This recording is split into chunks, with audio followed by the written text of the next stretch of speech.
내가 지었던 죄를 돌아본다는 것은 고통스러운 일입니다. 내가 한 일 가운데 죄가 아닌 줄 알았었는데 나중에 죄로 판명된다는 것은 역시 기분 좋은 일이 아닙니다. 그러나 내가 내 죄를 안다는 것은 내가 용서가 필요한 사람인 것을 깨닫는 거고, 용서가 필요함을 깨닫는 것은 은혜의 소중함을 깨닫는 것입니다. 질문이 죄라면 해답은 은혜입니다. 우리가 받은 구원, 우리가 받은 용서, 우리가 받은 자유함은 누군가 나 대신 희생했기 때문입니다.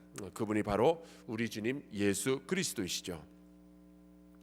40가지의 죄를 확인하고 회개하는 것은 어쩌면 재미없을 수 있겠습니다. 이건 웃기지도 않고 별로 은혜가 되지 않을 수도 있습니다. 힘들고 어렵게 사는데 거기에 죄에 대한 이야기를 40가지나 들어야 된다는 것은 정말 스트레스입니다. 그러나 죄가 끊어져야 하나님과의 관계가 다시 연결되고, 죄를 확실히 알아야 우리가 받은 은혜가 어떠한 것인지를 알게 됩니다. 저는 우리 모두가 사순절이 끝나갈 무렵 성금요일 예수께서 십자가 달리신 것을 기념하는 날에는 확실히 깨닫길 바랍니다. 예수님은 나같이 죄악투성이의 사람을 살리기 위해서 반드시 죽으셔야만 했다는 사실 말이죠. 하나님의 은혜의 높이는 내 죄악의 깊이를 깨달을 때 보이게 됩니다.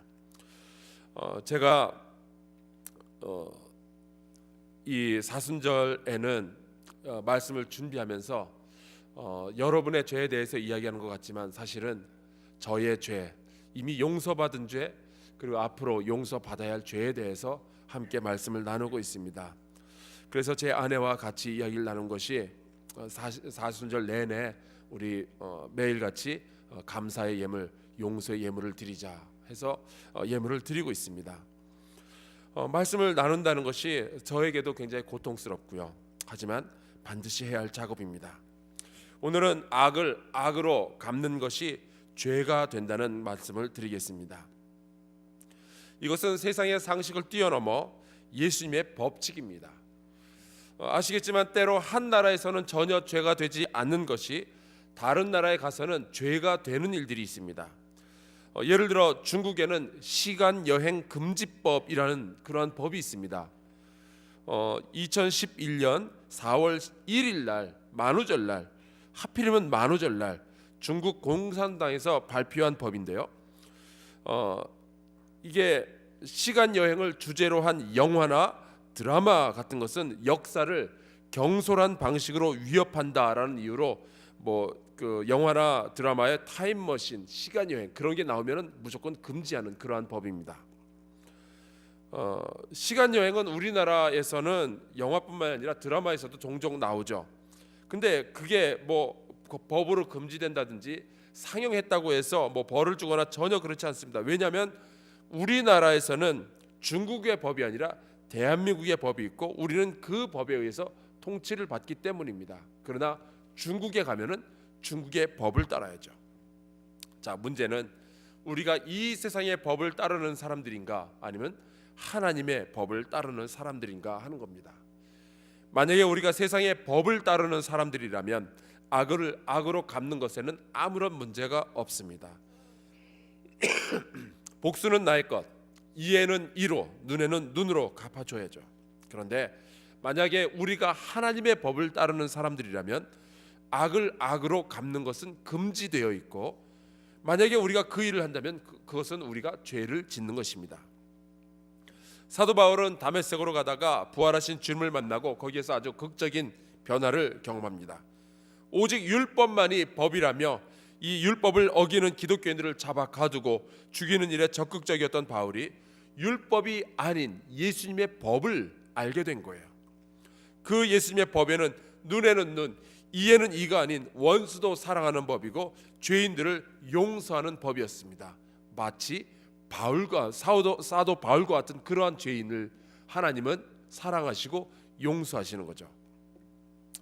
마태복음 5장 38에서 39절에는 분명히 예수님께서 새 법을 선포하셨습니다. 또 눈은 눈으로, 이는 이로 갚으라 하였다는 것을 너희가 들었으나 나는 너에게 이르노니 악한 자를 대적하지 말라. 그리고 결론적으로 이렇게 말씀하십니다. 원수를 사랑하라.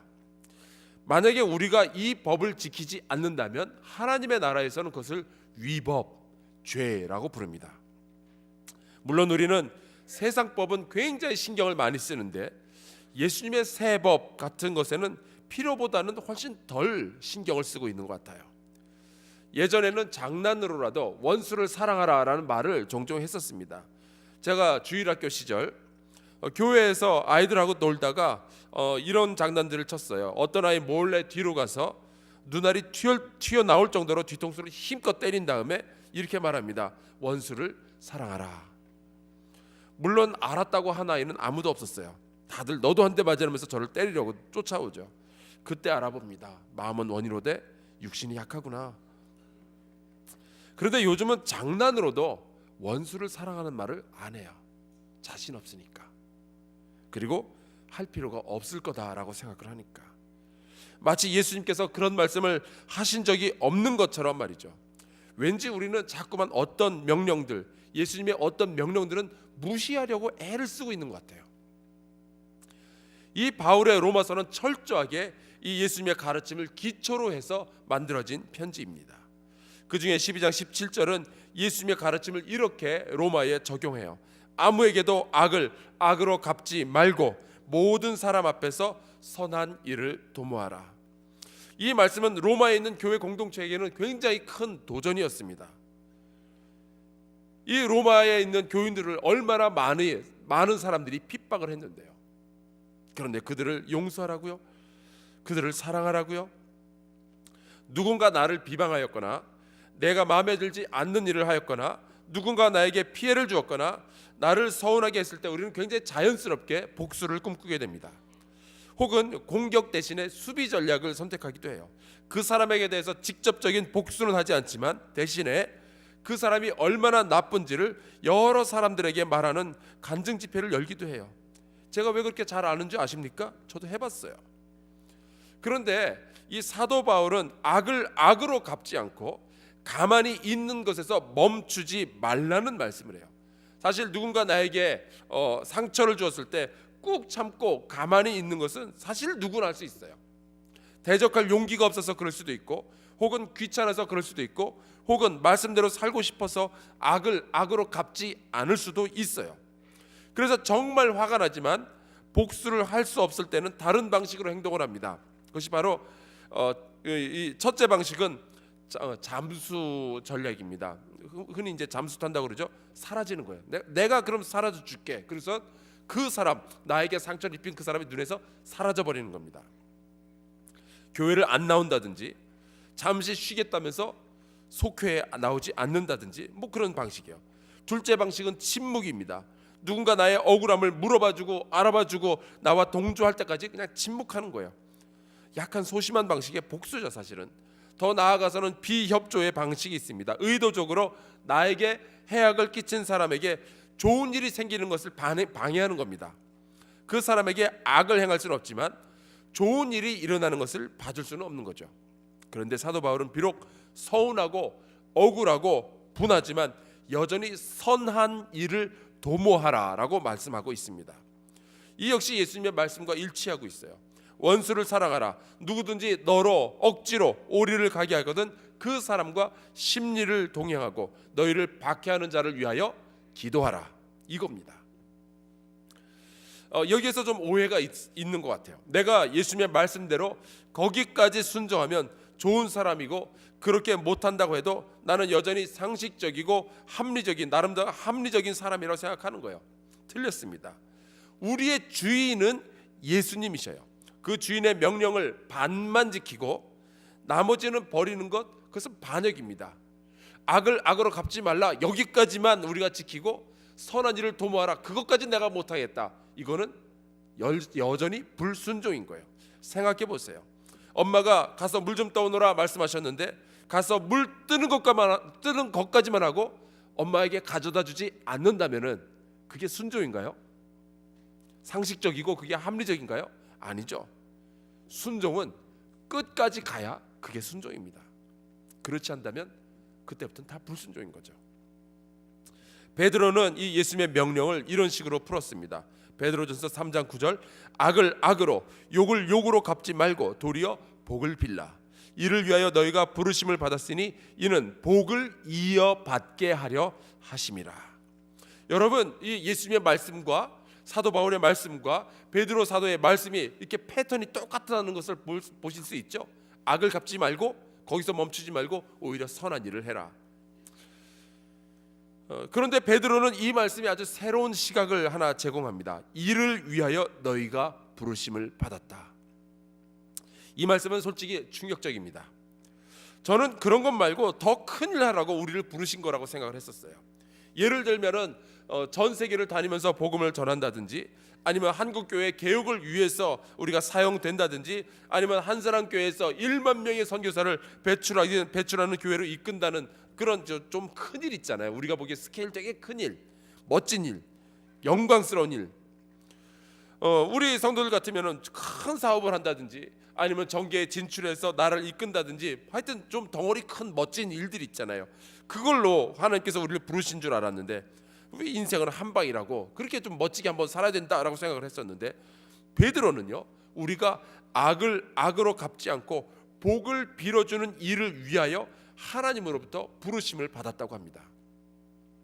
그저 나의 매일의 삶에 일어날 수 있는 작은 일들 속에서 하나님의 명령을 조용히 수행하라는 말입니다. 저는 원래 그 육군본부 소속 의장대로 뽑혀서 군대에 갔습니다. 저는 장군들이나 대통령 앞에서 멋지게 뭐 이렇게 총 휙휙 돌리고 촥촥 소리 나게 걸어다니고 그럴 줄 알았어요. 근데 막상 육군본부에 가서 보니까 저를 그 문서고 경비로 만들어 버렸어요. 그리고 6개월 후에는 저는 소방병이 되었습니다. 그리고 그런 거 제가 하고 싶다고 그런 것이 아니에요. 국방부에서 저를 그냥 그렇게 보내서 저에게 그 임무를 준 겁니다. 저를 그렇게 부른 거죠. 막상 소방병이 되어서 국군통합사령부에 가서 보니까 불 끄는 일은 하나도 안 나고, 대신 매일같이 새로 심은 나무에 물 주고, 잔디에 물 주고, 아스팔트에 묻은 흙 청소하고, 그런 거나 시키는 거예요. 아니, 육군병장 황병장을 뭘로 보고. 그래도 시키는 대로 다 했습니다. 왜냐하면 제가 더 큰 권위에 의해서 그렇게 부름을 받았기 때문이죠. 제가 할 일은 큰 일을 나에게 맡겨줄 때까지 아무것도 안 하고 기다리는 것이 아니라 지금 나에게 주어진 그 작은 임무들을 수행하는 거예요. 우리가 세상의 법이 아닌 하나님의 법을 따르도록 부르심을 받았습니다. 그리고 그 하나님의 법은 악을 악으로 갚는 것이 아니라 도리어 복을 비는 것입니다. 그럼 우리는 맨날 손해만 보고 바보 취급당하고 이른바 쓸개도 없는 사람 취급당할 것이 아니겠어요?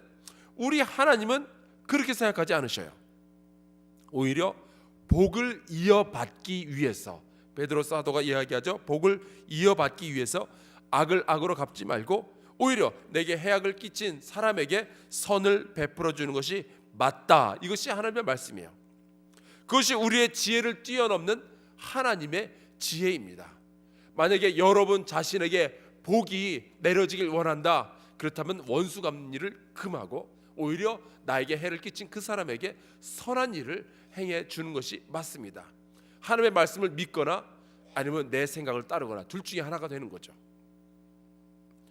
그분의 지혜를 신뢰할 수가 없어서 악을 악으로 갚으셨습니까? 아니면 지금 복수를 계획하고 계신가요? 아니면 아직도 화가 풀리지 않아서 그저 앙가품할 기회만 기다리고 계신가요? 아니면 그를 위하여 복을 빌어주며 그에게 좋은 일을 해줄 생각이 전혀 없으신가요? 회개해야 할 죄입니다. 죄는 빗나간 화살이에요.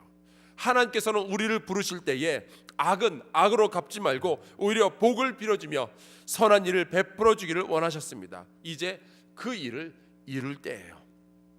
우리는 피해를 당했을 때 앙가품할 자격 내지는 권리가 나에게 주어진다라고 생각을 해요. 그렇게 생각하신다면 로마서 12장 19절 말씀을 기억해야 됩니다. 내 사랑하는 자들아, 너희가 친히 원수를 갚지 말고 하나님의 진노하심에 맡기라. 기록되었을 때 원수 갚는 것이 내게 있으니 내가 갚으리라고 주께서 말씀하시니라. 원수 갚는 권리는 우리에게 없습니다. 하나님에게 있는 거죠. 월권 행위를 하지 마시길 바랍니다. 오늘 결단하시기 바랍니다. 하나님의 명령을 따르기로. 비록 바보 같아 보일 수 있겠고 자존심도 상하지만 하나님의 명령이니 내가 쉽지 않지만 따르겠다라는 결단을 하고 성령님의 도우심을 구하시길 바랍니다. 우리 같이 이제 기도할 때에 주여 나를 도우사 주님의 말씀에 순종하게 하여 주시옵소서. 그리하여 주께서 약속하신 그 복을 내가 이어받게 하여 주시옵소서. 주님의 말씀을 믿게 하여 주시옵소서. 악을 악으로 갚지 말고 오히려 선한 일을 도모하게 하여 주시옵소서. 우리 주여 세 번 크게 외치고 통성으로 기도하다가 자유롭게 기도하다가 또 돌아가도록 하겠습니다. 주여